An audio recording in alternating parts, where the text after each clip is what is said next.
आज बात करते हैं एक कॉमन से कन्फ्यूजन की, जो कि अक्सर जो है पेरेंट्स को हो जाता है। वो कह सपोज़ किसी के घर में किसी बच्चे को फ़ीवर हुआ है, तो वो पैर उनको पता है कि पैरासिटामोल जो है दवाई देनी है। ये जनरली सभी लोगों को पता है कि पैरासिटामोल देनी है। अब वो कई बार क्या करते हैं कि ड्रॉप्स और सिरप में कन्फ्यूज़ हो जाते हैं। उनको दवाई देनी होती है ज़्यादा, तो उसकी जगह कम दे देते हैं। कम देनी होती है तो कई बार ज़्यादा दे देते हैं, क्योंकि उन्हें कन्फ्यूज़न हो जाता है कि ड्रॉप्स है।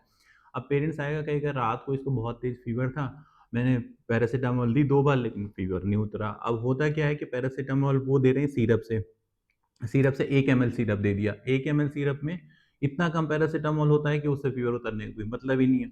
तो वो कन्फ्यूज़ हो जाते हैं कि ड्रॉप्स में क्या है और सिरप में क्या है।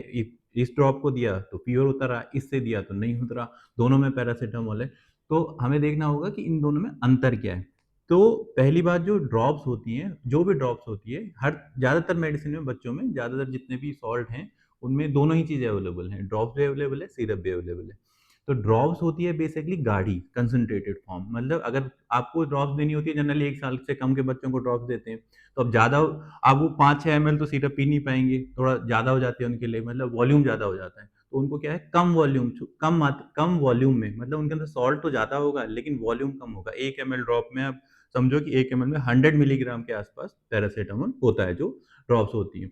वहीं अगर आप सिरप की बात करें, तो सिरप में 5 एमएल में 100 मिलीग्राम या 120 मिलीग्राम के आसपास अ, पैरासिटामोल होता है।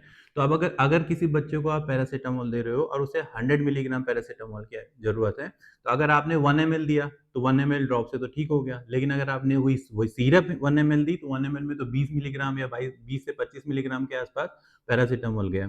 तो जो आपकी ड्रॉप 1 एमएल काम कर रही है, वो सिरप आपकी 5 एमएल में वो सिरप काम कर रही है।